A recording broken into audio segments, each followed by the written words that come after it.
Welcome back to Breakfast Central. We hope you've been enjoying the show this morning. It's unfortunate that some of the stories haven't been the most pleasant, but it is a reality, and our responsibility here on News Central's Breakfast Central is to tell the story as it is.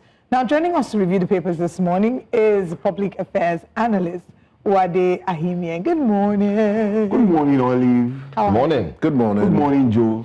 And morning. Welcome back from your holiday. It was very short. That was not a holiday. It was a break.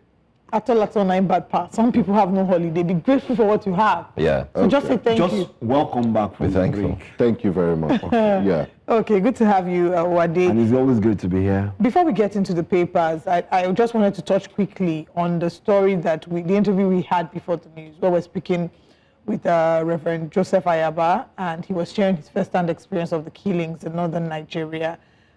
I just wanted to get your overall thoughts, especially because we've also had the NC exclusive with Reverend Ezekiel Dachomo, where he passionately experienced what we would refer to as a sorry state of insecurity, of northerners in Nigeria. I just wanted to get your reactions to it.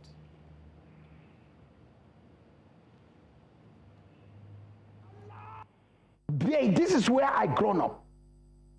And the Fulani knows that is my village.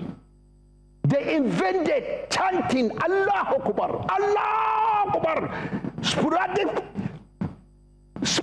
shooting all over the village from different angles. And this is the sound of their guns. I don't know whether it comes from, is it Iraq or Iran or anything. You hear kukum, kukum, kukum, kukum, kukum, kukum, kukum. This is the sound of the terrorists in Islam. And when they enter the village, this is what happened. They move after that night. Those that were able to escape helter-skelter, they were able to go and hide. Then they burned the villages. I was called. I have to take a journalist to that village the following morning. What a... Every time we talk about insecurity, and I didn't listen to this, but I listened to the interview just before now. And the first thing, and what I loved about his conclusion is, he wasn't talking about whether we're Christians or Muslims. He was talking about Nigerians that were being killed. Terrorism all across the world is about fundamentalism. Extremism. And that's not what majority of the people believe in. So when you kill them, and I remember a long time ago, and I said this, I think when when the Boko Haram issue started, and they said, oh, they were attacking Christians and all. It's like the issue of the Jews, and I always use that as an example. Where you think you are safe because you believe or you perceive that we are one, when there is nobody else to defend you, and it's just you and the so-called enemy, because you are now the enemy. It started with churches. Then when churches were no longer available, they went into government, government infrastructure. When that was not available, who was left? Then they went into their Muslim folks. But the truth of it is that Nigerians, and I continue to repeat, Nigerians are being killed. First, we are Nigerians before we're Christians. We're Nigerians before we're Muslims. We're Nigerians before we're traditionalists. We're Nigerians even before we're a member of a state. Because the states have been divided in a country called Nigeria. So what exactly are we talking about? It's unfortunate that we have to continually go around these things. Is Muslims against Christians? Is tribe against tribe? Is religion? No. This is and if we cannot accept that fact, then we have not started to fight the insecurity that is in Nigeria. So we should look at every life as sacred, and every loss of life in this country is the loss of a Nigerian who could have participated and contributed to the well-being of this country. I mean, there are those who maybe would push back on that and say that, yes, we believe completely and agree that every life of every Nigerian is important and is valued. But then, like the Reverend said, he said we must differentiate between terrorism and targeting. And that's why he started by saying extremism. Yes. Because extremism has no brother. The only brother it has is the extremist. He has no Muslim brother, no Christian brother, no traditionalist brother. He has a brother or a sister who is an extremist. And where there is nobody who is following the rules and regulations the way he thinks or believes that they should follow it, then everybody else makes no sense and has no value to him or her. All right. Anyway. Okay, let's get into our papers this morning. Let's begin with the Punch newspaper. And on the front page of the Punch newspaper, the big headline there says, Wike naval officer clash. Ex-generals fume as federal government orders probe. Another probe again. FCT Minister Yerima Faceoff sparks concerns over civilian-military relations. Well, what I can tell you for free is that it not only has sparked concerns, it has sparked a social media trend in cartoons and skits. Be fair. Well, Nigerians have to. And AI videos. We have to find the funny side. I'm sure Joe has seen that AI video. I've seen plenty. There are many. There's Plenty one of of, oh my goodness, Joe, oh no, there are many. Plenty. Be fair, truthful in government criticism, Tinubu tells editors. PDP insists on Ibadan Convention amid court orders. Today is the 13th. The Federal High Court in Abuja, with Justice Peter Lifu sitting, has banned again the sitting of the People's Democratic, or the holding. So that's the latest. That's the latest. As at the day before yesterday, it is still prohibited. In fact, INEC has been forbidden. But then PDP say, who are you? Get coconutted, know the hear word. Mobat's family demands a fresh probe. Bar's wife from using surname. There we go again. OPEC report shows Nigeria underproducing crude again. National Assembly approves Tinubu's 1.5 trillion naira domestic loan. Reps probe 20 trillion naira abandoned federal properties. My critics now praise me, says Obasanjo. Final story, Bamidele Kalu differ on alleged plots to impeach Akpabio. That's a new one. I'll leave the floor for you to decide which story you want to speak. It's a la carte. He can choose. He can choose. Point and kill. As the hot. It's a buffet. It's a buffet and the ogufe. Let me look at that probe that the Senate is this National Assembly, the 20 trillion? Yes. You remember the Federal Secretariat in Ikoyi, prime real estate. And where so many others. Where we don't understand the value of infrastructure. National Stadium, Surulere. When we don't understand the value of infrastructure, that's why we'll be probing 20 trillion. Is in Nigeria that I hear that there is an abandoned project by government. Why? Because the previous government started it and the new government will start a new project. Or the previous. Well, I don't know, but let's it's called White Elephant. The White Elephant. White Elephant project. And they are very rare. But in Nigeria, we have them plenty. A lot. 20 trillion worth of white elephants. Yes. And so it just beats me where we spend so much to create something or to start something and we never finish them. So how do you expect, and we say, oh, we don't have enough revenue sources. How do you get revenue sources when you don't finish the projects that are supposed to generate revenues for you, that are supposed to create maybe offices or maybe houses that people are going to pay for or people are going to live in and pay, whether it's land use, and just a number of them. And then we'll come back and then they'll come back here and say, oh, we've invited Mr. A, maybe the works commissioner or the works minister then, or the permanent secretary has retired, and then you will invite the new one and say, well, he's not aware that this project is abandoned. But it just beats me where we just throw money away. 20 trillion wasted, and then we're looking for money and borrowing every day. This government has probably borrowed more than the last two administrations put together. What would you suggest would be the best approach to, at least, because a lot of these projects are wasted in dealing with this infrastructure that are scattered around the country, 20 trillion worth of it. Because sometimes they convert the land, they use it, and then they turn it into luxury apartments that are beyond the reach of many people. What would be the best approach? It's very difficult for me to tell you what the best approach is. Okay, National Stadium and Federal Secretariat in Ikoyi, for example. What do you do with such projects? Lease it out to a management company that would be able to utilize it and pay you for it. And all these things. But most of these projects that we're talking about, National Stadium has been there. Those ones are even fully built. It's just that they've just not been used.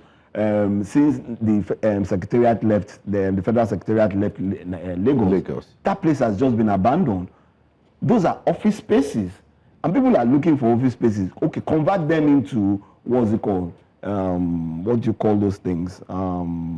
Those small houses that young Nigerians... Studio apartments. And let people come in there and lease them and put the infrastructure there. The building is already there. What you require is how you renovate it and turn it into something that will create money or value for you. But of course, you just abandon it and say, oh, no, it's government property. We can't touch it. We can't sell it. If you can't use it, then sell it.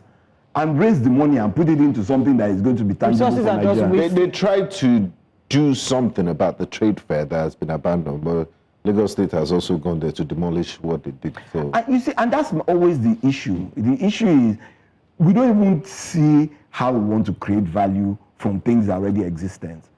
We have, when I drive down Ikorodu, old properties and all, and people are looking for apartments, and you're not coming together and saying, how do we create all these things, all these buildings that used to have one person live there? How do we create small studio flats that young people who are coming up can rent, can short leases? Well, of course, we're thinking about dirty December. But January to November is completely even that dirty December, they've done what's into the spanner. No, but you know the irony of it. If you have all this kind of infrastructure, old infrastructure, upgraded into things that people, dirty December will probably generate you more money because people who are coming in, you're right, that want to rent a studio apartment is available. People who come in from outside Lagos or from outside a particular city who want to spend 6 months coming to work because they have work to do there, rather than stay in a hotel. Do you understand? And you pay so much money. Give them the allowance. They rent those places. They buy their food. They take care of themselves. There is internet. There is light. But of course, we just leave them and because we don't even have a maintenance. Or even the Nigerian in us, Olive. Yeah, we don't have a maintenance. They've added $1,000 or $500 to Airbnb charges just for that period of December because I know there's a rush. Oh, yeah, no, Nigerians are just doing bookings. Because why won't you add to it? No, but the demand outstrips the supply. As at 4 weeks ago. Why can't we be fair? As at 4 weeks ago. I don't understand. But Benga, that's part of the business, though. Yes, now, that's it now. If you go to a state like Sao Paulo, is lower than the demand, of course, obviously automatically go up. Olive, will you do it? Do which one? Do what? Increase okay, so let me ask you a question. $1,000. No, let me ask you a question. From the average. Wait, let me ask you a question. I come now and say, okay, I'll pay you $500 to rent your apartment. Studio apartment. Your studio apartment from December. No. From December 15 to January, 4 weeks to January 15. I say, okay, fine. And then Olive walks in and says, oh, take $1,000 per day, per night. As a principled man that listens to gospel music. That listens to gospel music. As a man of integrity, once you've collected your $500, no, he hasn't collected it. He hasn't collected it. We have agreed. He wants to give it out at $500, but you come and I'll collect that higher offer. Why would you collect it? Even if you collect the $500, I can come back tomorrow and say, you know what? Okay, take your $500 and don't worry. It's no longer available. But that's the reality of economics. If demand is higher than supply and there's a shortage of supply. But Lagos State government is now saying, and I want your take on this, that they want to start repair works immediately on the Lekki-Epe corridor. Yes. So traffic will be reduced to one lane. And there have been specifications and it's going to take 6 months. Thank God I no longer live in that axis. That's the first thing I would say. Guys, I might have to be doing breakfast central. Olive, I would advise you that you look for a studio apartment somewhere close. You and Joe. My brother. So they will God probably help be us. joining Breakfast Central via Zoom. Via Zoom. Yeah. And so Benga and I can, on Thursdays we'll sit at the studio. But And people are that's already really arguing that they could have waited till. till after December. Exactly.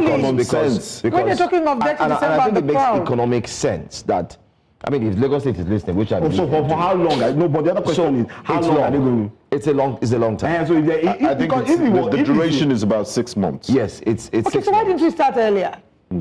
Well, Why didn't we start the funds earlier? were Well, And then say, Well, they've actually started from the Abraham I don't know Adesanya what to say, aspect. honestly. The plan is to come down towards the Lekki corridor, which is Lekki phase 1. No, they start corridor, from so first roundabout to second, first toll gate, sorry. to the And second then, toll gate. yeah. That's what I'm saying. Down to the second toll gate. But economically, if you look at it, everybody is talking about the timing. I always say something. I think as a country, we have a time management problem. And that's the truth. It cuts across all spectrum of governance. Because sometimes when you want to take a decision, one of the biggest questions everyone asks is, did they sit down to look at it and say, should we do it now? Or can we wait for it? Or would they open that coastal road? It's not even there. That's another question. It's not even there that As an possibly as we're alternative. fixing this road, But I heard that the alternatively, coastal road from VI has reached Orchid Hotel Road. yes, it has. But the problem now is it's not opened. It's come see, come see. I don't So know when maybe it's they will going to open it open. for this period. Maybe, but it's not They are in the guiding communique. into is their baby. It's not in They the don't open it communique. I know, but anyhow. that's a federal road. So Lagos State will still have to Okay, but they've commissioned 30 you- kilometers out of it. So then what's when the they point open it, of they've not finished commissioning working if on you're it. not People going will to use your trailer and use it? or your tipper to come and destroy the road for them. Well, That's true. I And said that. think, Okay. Let's go, like we said, I think the dirty December is with the road construction will be extremely dirty. It's will be ordinary. dirty. Let me just mention. Ordinarily, when there's no road construction, It's already if very you bad. leave home by 9 a.m. during the dirty December, which kicks off officially in the next 2 weeks, you would be on that road But for yeah, they will 3 come. to 4 hours. Okay, let's Now, when move they're away from fixing road it. conversations Anyway. and look at the Nigerian Tribune, our next paper, see what the front pages are saying. The front page of the Nigerian Tribune, Damagum-led NWC affirms Saturday's convention, blames APC for PDP crisis, alleges plot for one-party state. Convention will go as scheduled on Saturday, committee says. Court extends interim order. We also have Makinde making Ibadan livable. Obasanjo says at inauguration of mega bus terminal, governor says secular road will become Oyo State's economic backbone. Senators clash over delineation of wards in Warri by INEC. We're still on this matter. Again. I am tired of moving motions without results. Benue lawmaker laments rising herders' killings. And, I can imagine how sad that is. Feeling there, but in some measure helpless. Tinubu approves construction of Itaure, Aramoko, Ado-Ekiti, Aromoko, Ijero, Ifaki roads. Okpawolo Hills, Edo Rebirth reels out transformational achievements across key sectors. Yeah, Paco It governor. will be great to look at that. It's moving. Nigerian stocks rebound as blue chip rally lifts markets by 2.59 trillion naira. That's Let's good talk news. about good news. Let's talk about PDP. And PDP has said it's APC's fault. APC is trying to move from one party state. Whereas there's a court judgment that says that convention should not hold. Yet they have said they'll go ahead with the convention. And there's a court judgment that How said you many should court hold. judgments have we had on that? Two Exactly. courts. Abuja court twice, Ibadan court once. Abuja court first said it should not hold. Ibadan, Oyo State, the are all State high High Court. courts, Abi. So Federal High Court and the State High Court. So the State High Court said it would not hold, but the State High Court cannot, override the judgment of the Federal High Court. Then the Federal High Court says again, just to be sure, they go back to the court again, and this time Justice Livingston says. Why didn't they just go to the appeal court? I think they have gone to the appeal court, but from our conversation with Dr. Pierce, I remember asking him, did you get a stay on execution? Instead of saying, if you're going to the appeal, you get a stay on execution to ensure that The status quo remains. I don't think that they got a stay on execution, but they've said they'll go ahead with the convention. Well, like we know, we're a country that, when we consider when we look at it in reality, we really don't obey laws. So 3 court orders for one convention. But the seriousness of an opposition party like the PDP that held sway for 16 years and can't put his house together in a few years to the next general elections, what danger does it portend for I like how you say our few years. democracy? It's not a few years, though. It's less than 2 Did you- years. Yes, less than 2 years. Danger for democracy. Yes, because I mean we don't seem to have a very strong and viable opposition. Yeah, but with all this infighting. Well, let's with pause. government. Let's Let's go take to it the simple. center, the seat of power. We have a call from Abuja. Good morning. Thanks for calling. Please go ahead. Udo. Udo, please turn down the volume of your TV set with us, for us before you go ahead. Udo, I believe that Udo means peace. Is there peace in the Federal Capital Territory? I've done so already. I've switched off my television. Okay. It's very Thank you. On the program, News Central is very dear to my heart. I'll keep telling you what secularized news. Thank you for what you are doing. Thank you for being the conscience of the nation. Whether anybody likes you or not, just keep doing your work. My wife used to scold me that each time I'm dwelling on Newsroom Africa in South Africa and SABC, and I tell her that I get more information from SABC about what's happening in Nigeria than our news channels. You keep going from one politician to the other, massaging their ego. Imagine me getting news about what's happening in Kaduna and Abuja from Newsroom Africa, and that's what you are doing. That's what News Central is doing now, bringing things to the fore. So I just want to make one contribution so I don't waste your time. Please help in raising the consciousness of Nigerians. People are tired. People are tired when it comes to voting. Last election, we had the polling units in LCDA in Kubwa till 1 a.m. waiting for results to be uploaded. And guess what? By the time we woke up in the morning, we are hearing different things. So a lot of people, like in my very large cathedral, are saying, don't even mention voting anymore. A lot of people in my village are saying, don't even call anything. I call from Anambra. We just finished an election. And a dismal 422,000 made the governor in Anambra. That's nonsense. 422,000. That's almost the number you used to win House of Reps in Abuja. So please, News Central, I beg you, please, in the name of God, help Nigerians. Nigerians are down, they are out, they are angry, they are nonchalant about any election because they believe whether they vote or not or stay in the police station by 2 a.m., something else will happen. So please help bring this consciousness. And thank you very much for what you do. Thank you. Thank you very much for the recommendation, and thanks for the commendation rather, and thanks for the points. It gladdens my heart to hear people like this Yeah. when they talk about the fact that we need to participate, not just participate, we need to be part and parcel of what's going on for the electoral process. And I'm glad. But you can hear the frustration in his voice as well. I mean, when he says an abysmal 422,000 was what it took to elect a governor in Anambra State, whereas that's what they used to elect a House of Rep member in the Federal Capital Territory. They said it's really sad. The turnout this time around but was that about reflects 20%. That reflects And how. it was a better reflection of the last election. time. Yes, it is a better reflection, but it's still not good numbers. Yeah, but because we don't talk, like I always say, we don't talk enough about election is not a 4-year cycle. Is it that we don't talk enough about election and electoral participation, or there's a huge disconnect between the voting populace who feel like they are really not being represented? When we talk about election and the electoral process, we continue to talk about the parties and the process itself. That Nigerians should actually know and understand. Excuse me. First, once you turn 18 and you register, you should get your card within the next 1 month. And you should be able to get it. Where do you get these cards from? You are supposed to go to the local government. Do you go there? They frustrate you. And it's not 90 days to an election that you go looking for your voter's card. And today with technology, they should be able to send you the details of where to go or where you can pick it up, and then you search online. So these are the things we need to continually educate Nigerians so that more and more, and a lot of young people really do still believe in an electoral process. But like you said, the frustration is when on election day, they say you see 2 million voters card under a bridge.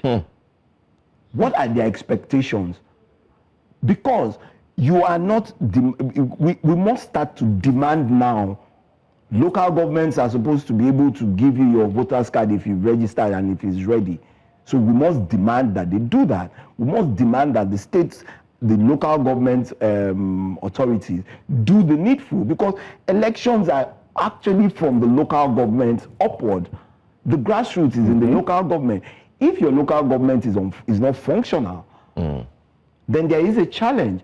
So, and those are the things. So you go, I remember the 2023 elections. Some people will go to local government. They say, oh, no, the cards are not ready. They are not here. They are not stacked. And it's the same way whether you go and get your driver's license card. You will I think we should even have options of them mailing it in. Let's leave the mailing. Because your debit cards are sent to your house. Let's leave the mailing. Let's create a system whereby even on Saturdays and Sundays, even if it's for a 4-hour period, some people you can go there because people are busy, and I agree with that. And even with the voting exercise itself, why do we all have to be locked up on one Saturday from 6 a.m. to 6 p.m. and we still don't have credible elections? Does it really make sense? Exactly. Because countries where they are not locked up, they are moving around like Ghana. Ghana did elections. They didn't shut down the whole economy. And they had very positive results. Yes. Kenya did the same thing. Yes, there will be gaps here and there, but that's where people are prepared to move an electoral process. But when you continue to go, if you don't have a voter's card, electronic voting, electronic card and all. Let's take this call. We have a caller who's calling in. Hello, good morning. Good morning, Benson. Please go ahead with your comment. Good morning. How are you doing? Good morning. Good morning, Benson. We can hear you. Please go ahead. Yeah, thank you very much. I want to comment about Wiki and the PDP. Because my own business is, I supported PDP to continue with their this thing, because women being not supposed to honor on their court, because why the justice are not sincere. Because I supported them 100 times to comment about their convention. Let their convention continue. So after the convention, whatever court want to do in this country, let us see it, because the way they are judging case in this country, it begins to irritate. Especially me. The second one is this, about Wiki and the Sojama. If I were the Sojama, somebody like Wiki, 20 Wiki cannot stop me with God. I will have taken in there, because he need to usher the way he is. He is not only the first minister in Nigeria, in FCC. He needs to be very, very careful the way he behaves in this country. He is not the owner of this country. That is my comment this morning. Thank you very much. Hear us, Benson. I don't think he can hear us. 2 minutes to go. Because obviously he has a personal vendetta against the minister of the FCT. But beyond having a personal vendetta against him, are you saying that the PDP should defy? I mean, it's his opinion. Now, we know that if they go ahead and have a convention, it will be an exercise in futility. But also bringing the opinion to the fore, the Abuja court says you can't. A court in of coordinate jurisdiction. Ibadan, where the convention will hold, say you can. So one is state, one is high court. Let's leave it for let's see how it for the experts. Yeah, but we've never had it this tough where you have to start opening according to the constitution in years. Even the lawyers are now singing. What is going on? The lawyers are singing among if you ask me who are the ask. So the real question here will be, what does the constitution of the PDP say? Sir, there's a lawyer. I don't have a constitution. I'm not an electoral lawyer. I'm not a member of the People's Democratic Party. Thank you so much, Uade. It's the end of the show. I want to quickly read comments on YouTube live stream. His IMF first says, you are a fool. Then I'm shocked by that. Like, who is he insulting? Then the next thing he says, I'm not a fool. And he joke a lot. Lillian Oloha says, it appears we carry the same land racketeering, grabbing mentality. Is Lillian our lawyer? Lillian is our lawyer, yes. Oh. She says, Deji, there you go again. This is in response to Deji. I grew up partly in Port Harcourt. I know the issue of land grabbing and racketeering, the Alin Dam syndrome of the Ikwere people. Yeah. Ronaldo's fan says, Sheikh Gumi says it is two fighting as he claims. Muslims are being killed also. Is he also saying that it is also two fighting between the terrorists and the Muslims being killed? That's a tough one. We can see a number of comments and commendations. Omokuye Chukwemeka says, Wike used to be the love of many of us in Port Harcourt when Amechi fought Jonathan with the APC. But because the man became something else because of power, now he has lost his followership. The man in question has a problem with land. He just wants to collect and collect and collect land anywhere his eyes looks to. The mechanic village in PH is now sitting a building that he allegedly owns. Wow. We're seeing greetings from Annie Chinedu Brown. Thank you very much. Thank you, Lillian. Thank you to everyone who's commented. Maybe there should be a cabinet reshuffle. Abandoned property. And If there's a cabinet shuffle and they make him Minister of Blue Economy, who collect sea. And the sea is abundant. Wow.